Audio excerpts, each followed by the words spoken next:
파블로 카잘스는 20세기 최고의 첼로 연주자이며 또 작곡가요, 지휘자요, 피아노 연주자였습니다. 그의 나이 95세 때 한 기자가 물었어요. 선생님은 역사상 가장 위대한 첼로 연주자로 평가받고 계신데 아직도 매일 6시간씩 연습하시는 이유가 뭐죠? 95세 때. 그랬더니 이분이 한 말이 너무 유명해요. 왜냐하면 저는 지금도 조금씩 발전하는 것을 느끼기 때문이죠. 95세. 이야, 여기 나는 이미 늙었어 하는 분들 회개하셔야 돼요. 그죠? 1966년에 이분이 90회 생일이 되기 직전에 이 노만이라는 분이, 소리를 좀 줄일까요? 이 위대한 음악가의 노후 생활을 관찰한 다음에 이렇게 기록을 했어요. 관절염과 호흡곤란으로 카잘스의 손은 부어 있었고 손가락들은 서로 엉켜 있는 듯 했습니다. 저런 손으로 어떻게 음악을 연주할 수 있을까 생각이 들 정도였습니다. 카잘스는 고통스러운 발걸음으로 간신히 피아노까지 걸어갔습니다. 그가 피아노 앞에 앉자 그를 바라보고 있던 노만의 눈앞에서 기적이 일어났습니다. 그 손가락들이 마치 태양빛에 활짝 펴지는 꽃봉오리처럼 펴지더니 건반을 만집니다. 꾸부정했던 그의 허리도 반듯하게 펴졌습니다. 확실히 숨 쉬는 것도 편해 보였습니다. 그는 바의 음악을 연주하기 시작했습니다. 그의 연주는 섬세하고 예민했습니다. 그는 이어서 브람스의 곡을 연주했습니다. 피아노를 연주하는 카잘스는 생기와 영감과 활력으로 가득 차 있었습니다. 연주를 다 마친 그가 일어나 걸을 때 그의 몸은 곧바르게 펴져 있었습니다. 키도 더 커진 듯 했습니다. 간신히 침대에서 나와 고통스럽게 옷을 입던 노인과는 완전히 다른 사람이 되어 있었습니다. 위대한 음악인은 음악 안에서 새로워졌습니다.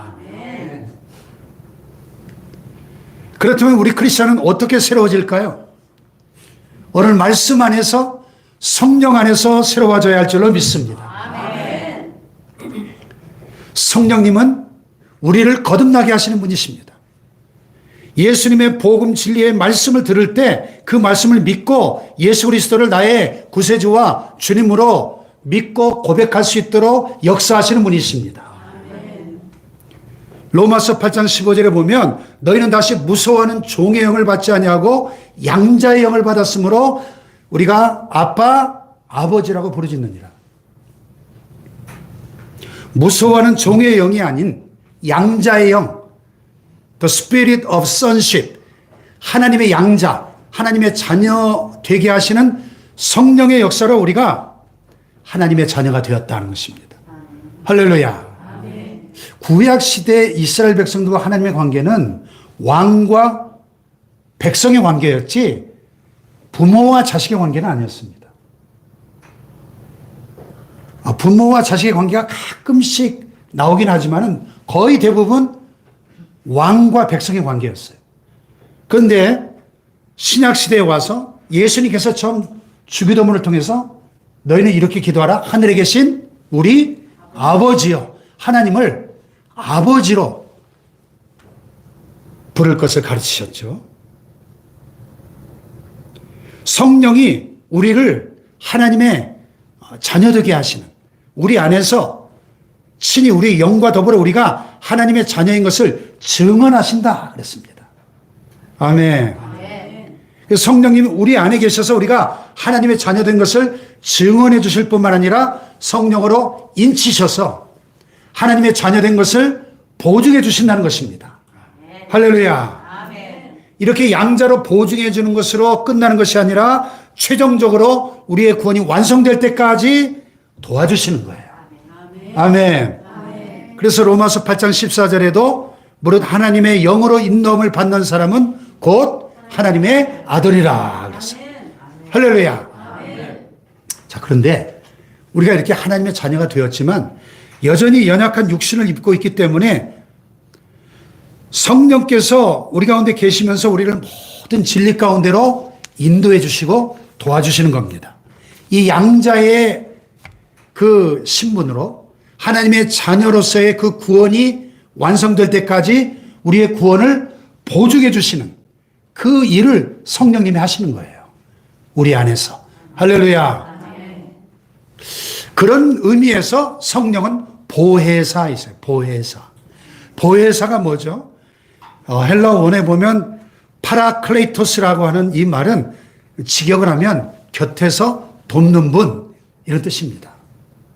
그래서 어떤 영어 성경 번역에 보면 헬퍼로 보혜사를 헬퍼 돕는 분 이렇게 번역을 했습니다. 그러므로 성령은 우리를 돕는 분이십니다. 돕는 분. 오늘 본문에 이와 같이 성령도 우리 연약함을 도우시나니 그랬어요. 원어에 보면 순 안티 람바노마이라고 하는 긴 단어인데 사전적인 의미는 다른 사람의 손을 붙잡아 준다는 뜻입니다. 그런데 성령님이 우리를 도와주시는 그 도우심의 사건이 얼마나 신비한지 바울 당시에 사용됐던 단어들만 가지고는 정확히 표현이 안 되었던 모양입니다. 그래서 헬라어의 이 세 가지 단어를 묶어서 하나의 단어로 합성어를 신조어를 만들었어요. 그것이 바로 순 안티 람바노마이라고 하는 단어인데요. 신약성경에 딱 두 번 쓰인 단어입니다. 오늘 본문과 또 누가복음에 마르다와 마리아 사건에서 예수님이 마르다 마리아 집에 방문하셨을 때 마르다 혼자서 주방에서 막 땀을 뻘뻘 흘리면서 힘들게 식사 준비를 하니까 마리아는 얌체같이 예수님 무릎 편에서 말씀만 듣고 있으니까 마르다가 절 좀 도와주게 해주세요. 제가 혼자 하려니까 너무 힘들어요. 할 때 이 순안티람바노이가 또 쓰였는데요. 이 단어를 이렇게 분해해 보면 순이란 말은 with, 함께, 내 곁에 계셔서 다정하게 이런 뜻입니다. 안티는 우리 안티란 말 많이 쓰죠? 지금도? 내 반대편에서, 건너편에서, 내가 할 수 없는 곳에서, 내 손이 미치지 못하는 곳에서 이런 뜻입니다.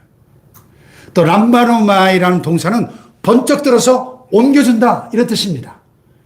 그럼 이 세 가지 단어를 종합하면 어떤 뜻이 되죠? 성령님은 내 곁에서 나와 함께 다정하게 계시고 내가 감당할 수 없는 저 건너편에서 내가 보이지 않는 곳에서 내 능력이 미치지 못하는 곳에서 내가 안고 있는 문제를 번쩍 들어서 옮겨주신다 이런 뜻입니다.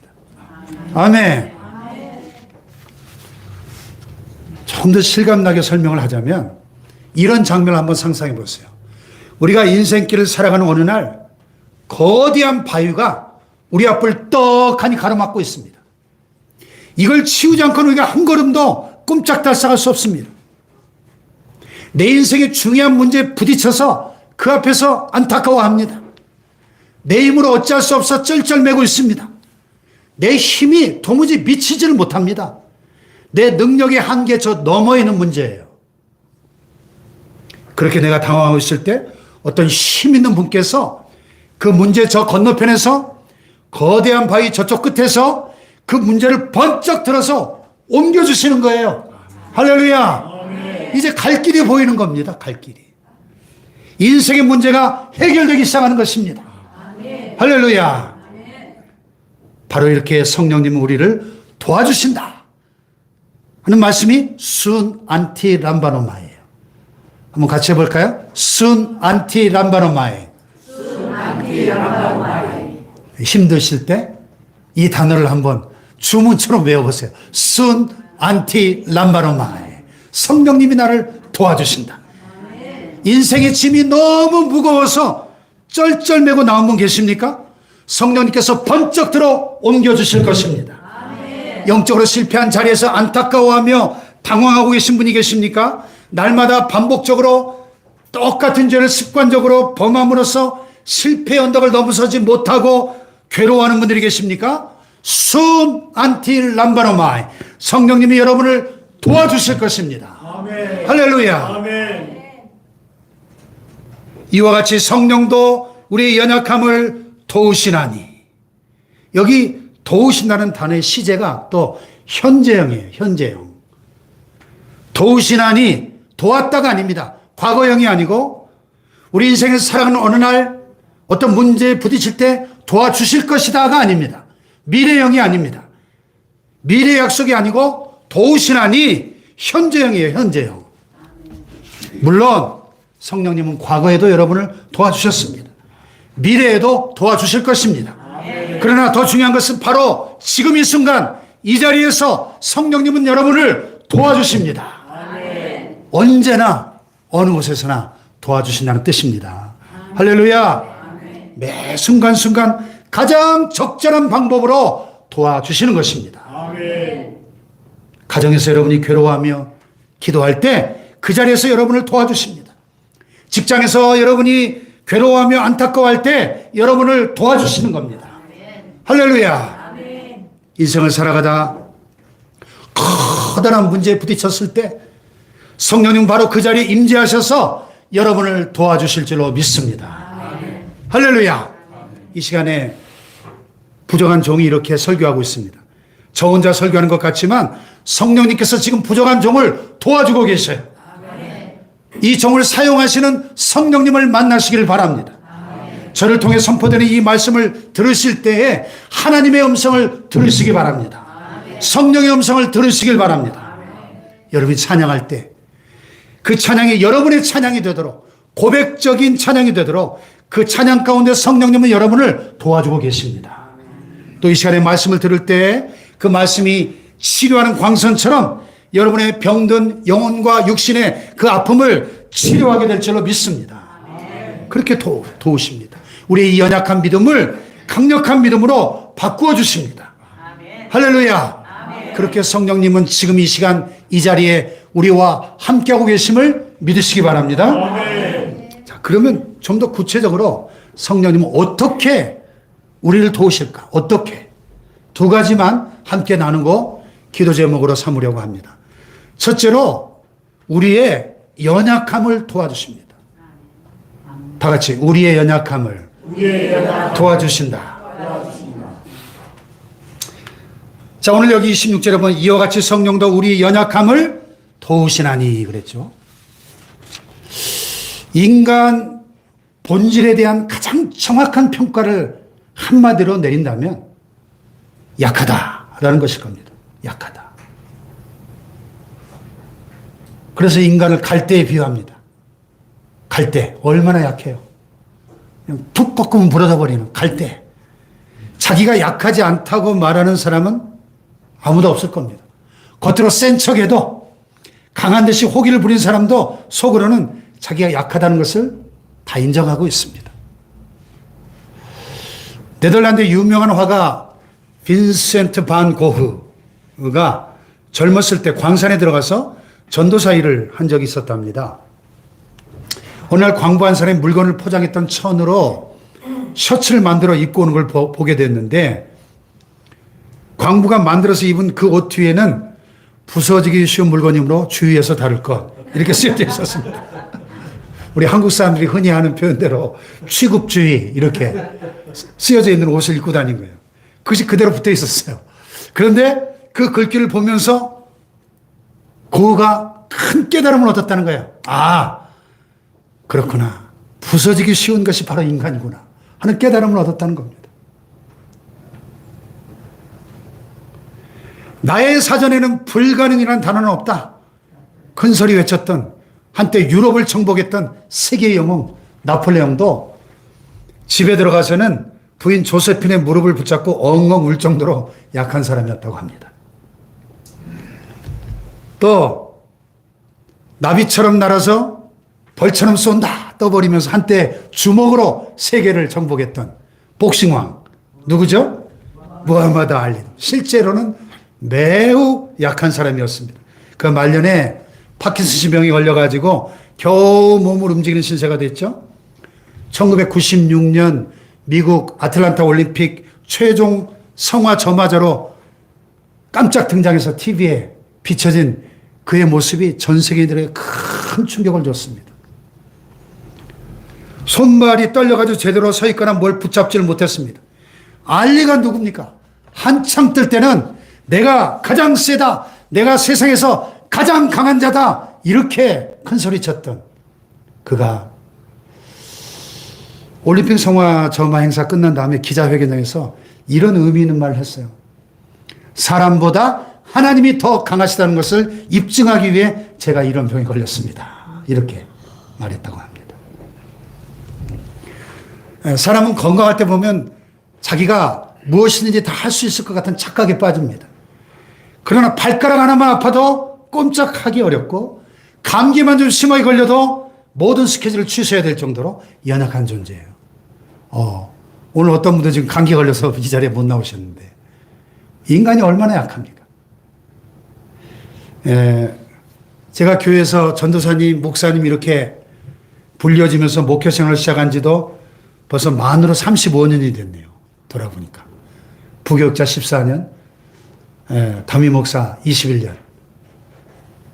근데 신앙생활을, 이제 모태신앙이니까 이제 신앙생활 한 지 60년이 다 돼 가는데 그동안 참 많은 사람들 만나보았습니다. 잘난 사람도 보았고, 못난 사람도 보았고, 또 대단한 학식을 가진 세계적인 석학들도 많이 만나보았고, 무식한 사람도 만나보았습니다. 돈이 많은 사람들도 만나보았고, 가난한 사람들도 만나보았습니다. 나이가 많이 든 분도 보았고, 또 어린아이들과도 함께 살아보았습니다. 근데 그 모든 사람의 공통점이 하나 있더라고요, 공통점. 그 공통점이 뭘까요? 인간은 연약한 존재구나. 연약한 존재. 그래서 어떤 신학자는 인간의 연약함을 가리켜서 피조물다움이다. 피조물다움. 그렇게 표현했어요. 그래서 성경은 인간을 질그릇과 같다. 질그릇에 비유하죠. 여러분, 질그릇 어떻습니까? 쓰다가 많이 깨트려 보셨죠? 설거지하다 많이 깨먹었죠? 네, 참 깨어지기 쉬운 것이 질그릇이에요. 우리 인간이 그렇게 깨어지기 쉬운 연약한 존재다 하는 것입니다. 마땅히 죄를 이겨야 하지만 죄의 유혹에 너무나 쉽게 넘어지고 이 죄악된 세상의 물결을 거슬러 올라가야 함에도 불구하고 휩쓸려 떠내려가 버릴 때가 얼마나 많은지, 몰라서 못할 때도 많고 알면서도 행치 못할 때가 얼마나 많습니까? 성령님은 우리의 이런 연약함을 도와주심으로 우리가 바르게 판단하고 바른 길로 갈 수 있도록 도우신다 하는 것입니다. 할렐루야. 한 시간 뒤 내일 일에 대해서 물론 계획은 되어 있지만은 계획대로 안 되는 경우가 얼마나 많습니까? 우리 인생이. 여러분 지금까지 사는 인생 돌아보세요. 여러분 계획대로 된 게 몇 가지나 됩니까? 내 계획대로 안 될 때가 훨씬 많아요. 한 주간에도 수많은 사건과 사고가 일어나서 다치거나 죽는 사람들이 얼마나 많습니까, 여러분? 과연 누가 미래를 장담할 수 있습니까? 예측할 수 있겠습니까? 그러나 하나님은 창세전부터 영혼까지 과거와 현재와 미래를 모두 아시는 분이십니다. 할렐루야. 하지만 우리는 불과 몇 분 뒤에 일어날 일도, 아니 몇 초 뒤에 일어날 일도 모를 때가 많아요. 많지 않습니까? 오직 우리는 이런 연약한 존재이기 때문에 성령님의 도우심이 절대적으로 필요한 줄로 믿습니다. 할렐루야. 오래전에 나왔던 이런 감동적인 시가 있어요. 어느 날 밤에 한 사람이 꿈을 꾸었습니다. 그런 꿈속에서 예수님과 함께 해변을 따라서 걷고 있었습니다. 그때 하늘을 스크린 삼아 그의 지나온 삶의 순간들이 마치 영화의 파노라마처럼 펼쳐졌습니다.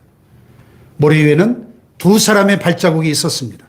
그 중에 하나는 그의 것이었고 다른 하나는 주님의 발자국이었습니다.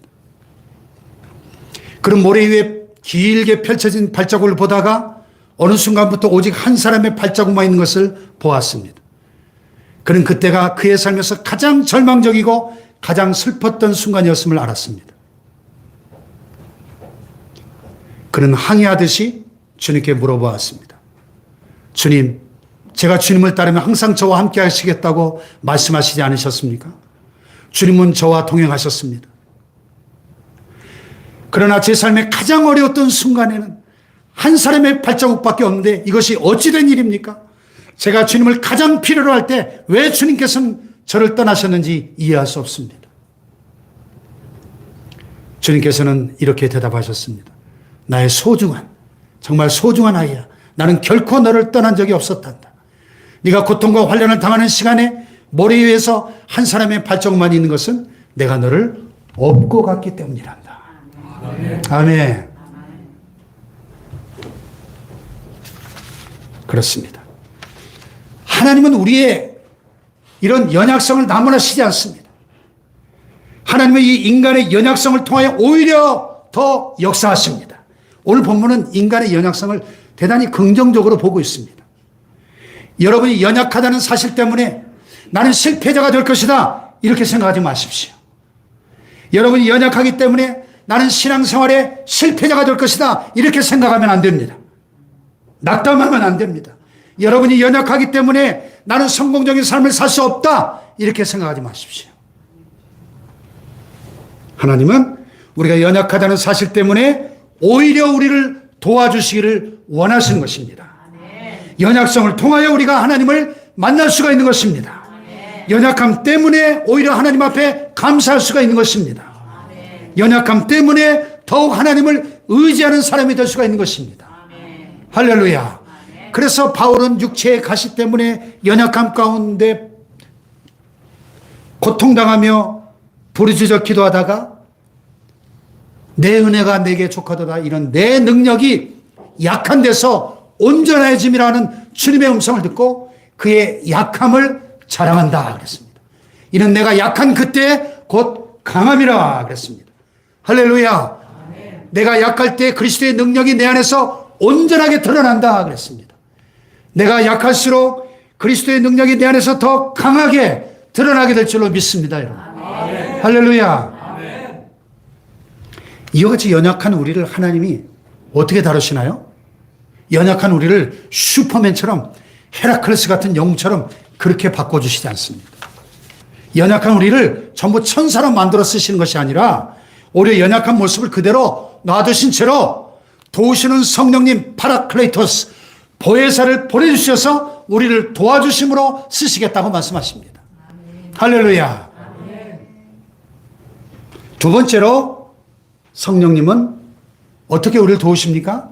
친히 간구하심으로 도와주십니다. 이와 같이 성령도 우리 연약함을 도우시나니 우리가 마땅히 빌 바를 알지 못하나 오직 성령이 말할 수 없는 탄식으로 우리를 위하여 친히 간구하시느니라. 마음을 감찰하시는 이가 성령의 생각을 하시나니 이는 성령이 하나님의 뜻대로 성도를 위하여 간구하심이니라. 아멘. 어떻게 도우신다고요? 성령님이 말할 수 없는 탄식으로 우리를 위해 탄식하시면서 친히 간구하신다. 아멘. 여러분이 성령님의 말할 수 없는 탄식을 경험해 보신 적이 있으신가요? 말할 수 없는 탄식으로 친히 간구하심으로 기도를 돕는다고 말씀해요. 기도를. 여러 가지 도움의 길이 있을 텐데 왜 하필이면 성령님이 기도를 돕는다고 말씀하실까?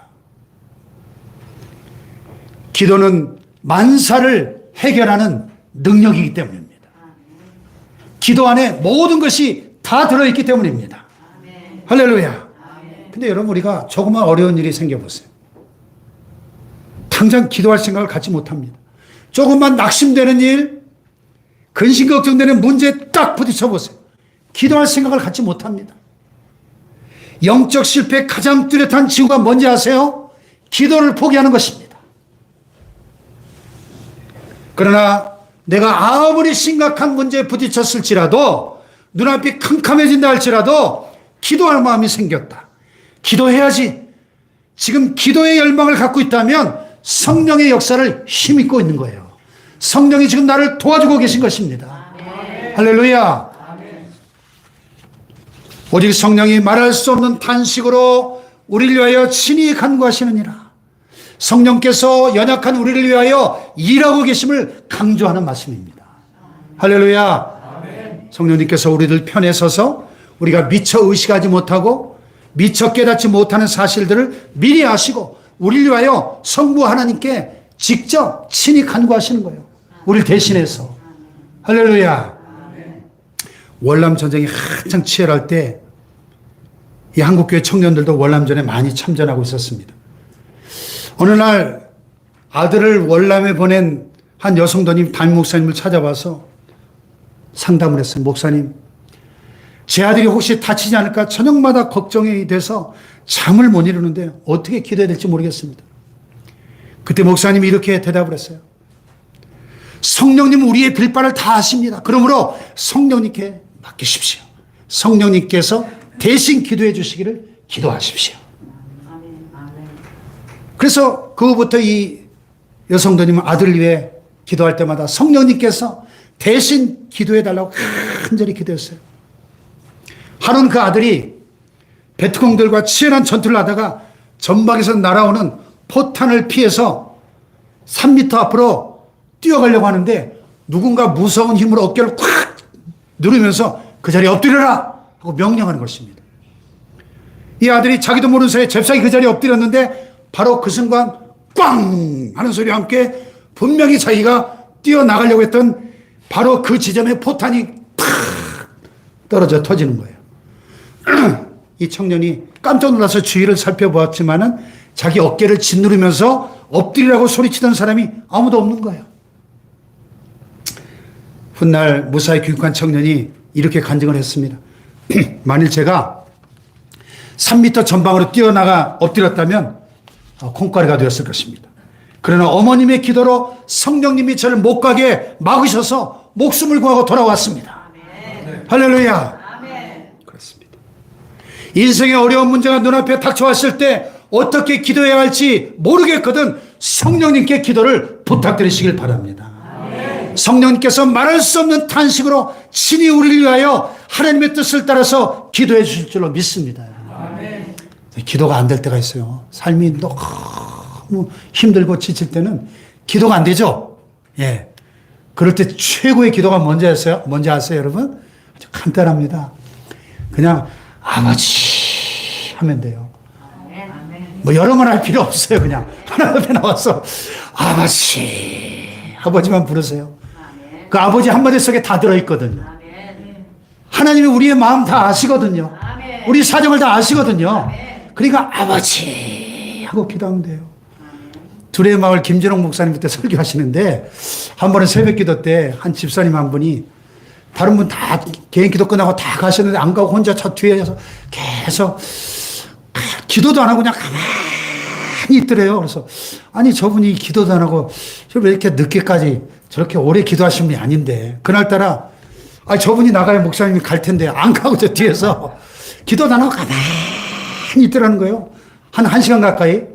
그러더니 1시간쯤 되니까 딱 한마디 하고 가더래. 아버지, 막연합니다. 그러고 가더래요. 이 최고의 기도입니다. 최고의 기도. 아버지, 막연합니다. 그 한마디 속에 다 들어있잖아요. 하나님이 아시잖아요. 할렐루야. 아, 기도가 안 될 때는 그렇게라도 기도하시라고요. 그렇게. 네. 2차 세계대전을 승리로 이끄는 데 있어 연합군에게 매우 의미 있는 두 날이 있었어요. 하나는 D-Day이고 다른 하나는 V-Day입니다. 우리가 D-Day, D-Day 많이 쓰죠, 지금도. 이 D-Day는 Decision Day, 결정의 날이란 뜻이죠. 연합군이 프랑스 노르망디 해변에 상륙작전을 감행한 날을 가리킵니다. 이 노르망디 상륙작전을 성공함으로 연합군은 결정적인 승리를 확보하게 됩니다. 그러나 여기서 전쟁이 끝난 게 아니죠. 오히려 이날부터 연합군은 가장 강력한 독일군의 저항을 받게 됩니다. 그러나 이 상륙작전을 성공함으로 연합군은 막강한 군대의 화력과 군사들을 투입할 수 있었습니다. 그래서 저항하는 독일군을 무찌르고 독일의 수도 베를린으로 진격할 수가 있었습니다. 마침내 베를린이 함락되었고 독일은 전쟁에서 패배했죠. 연합군은 전쟁에서 승리한 이날을 가리켜 V-Day, Victory Day, 승리의 날 이렇게 불렀습니다. 영국에서도 매년 이날을 기념해서 축하 행사를 벌이고 있습니다. 신학자들은 흔히 이 두 날을 예수님의 초림과 재림에 비유합니다. 자, 2000년 전 예수님께서 이 땅에 오셔서 십자가에서 돌아가시고 부활하셨습니다. 십자가와 부활을 통하여 사탄과의 전쟁에서 결정적인 승리를 확보하시고 죄와 죽음의 권세를 정복하셨습니다. 마귀의 권세를 정복하셨습니다. 그 십자가와 부활 때문에 우리가 구원을 얻게 됐어요. 그래서 예수님의 초림은 D-Day, 결정적인 승리의 날, 이렇게 적용해 볼 수가 있는 거죠. 그러나 우리가 구원을 얻었다고 해서 아직 온전한 구원을 얻은 것은 아닙니다. 우리는 이 온전한 구원을 얻기 위해서 지금 전쟁을 하고 있죠. 전쟁 중이에요, 지금. 그럼 이 전쟁이 언제 끝날까요? 예수님께서 다시 재림하시는 그날 끝납니다. 그때 예수님께서 심판해 주러 오셔서 사탄을 완전히 멸망시키시고 최후 승리를 얻게 될 줄 믿습니다. 그리고 비로소 그때 우리는 온전한 구원을 얻게 되는 것입니다. 그러므로 이 예수님이 재림하시는 그날이 우리 그리스도인들에게는 승리의 날, V-Day가 되는 거죠. 이런 관점에서 볼 때 우리 그리스도인들은 D-Day와 V-Day 사이에서 살고 있는 것이죠. 예수님의 초림과 재림 사이에 우리는 지금 살아가고 있는 것입니다. 이해가 되시면 아멘. 그러나 연합군이 노르망디에 상륙한 것이 오히려 독일군으로부터 더욱 강력한 저항을 불러왔던 것처럼 초림과 재림 사이에 살고 있는 우리 그리스도인들도 마귀의 더욱 강한 저항을 받고 있는 겁니다. 요한계시록에 보니까 마귀가 자기의 때가 얼마 남지 않은 것을 알고 크게 분내어 땅으로 내려갔다 하는 말씀이 나와요. 자기 때가 얼마 남지 않은 걸 너무나 잘 알고 있기 때문에 최후의 발악을 하고 있는 그러한 시대에 우리가 지금 살고 있는 것입니다. 그러니까 우리는 전쟁 중에서도 아주 클라이막스에 해당되는 부분에 치열한 영적 전쟁이 벌어지는 시기에 살아가고 있는 것입니다. 아멘. 예수님이 2000년 전에 부활하심으로 이미 결정적 승리를 이루어 놓으셨지만 아직 최종적 승리는 우리 앞에 들어와 있지 않습니다. 그러므로 이 최종적인 승리, 궁극적인 승리의 쟁취를 위해서 우리는 지금까지 싸워왔고 또 앞으로도 우리는 이 승리를 위해서 싸워야 할 것입니다. 아멘. 그렇기 때문에 우리의 삶에 고난이 있는 거예요. 고난이. 이 세상은 놀이터가 아니라 전쟁터이기 때문에 우리는 지금 놀이가 아닌 전쟁을 하고 있기 때문에 고난이 따를 수밖에 없는 것입니다. 아멘. 왜냐하면 예수를 믿고 구원을 받는 순간 우리는 이 전쟁터에 참전하는 예수 그리스도의 군사가 되기 때문입니다. 네가 그리스도 예수의 좋은 군사로 나와 함께 고난을 받을지니 디모데후서 2장 3절에 바울은 믿음의 아들 디모데에게 말했어요. 그래서 예수를 믿고 나면 싫건 좋건 이 싸움을 싸우게 됩니다. 그런데 여러분 전쟁을 하는 군인이 어떻게 편안하게 두 발 뻗고 잘 수 있습니까? 내 마음대로 행동할 수 있겠습니까? 언제 적이 공격해 들어올지 모르는데 두 발 뻗고 마음 편히 잘 수 없는 거죠. 불편하고 피곤하죠.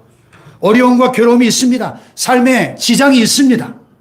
우리가 싸우는 이 싸움이 영적 싸움이라는 것을 깨달아야 됩니다.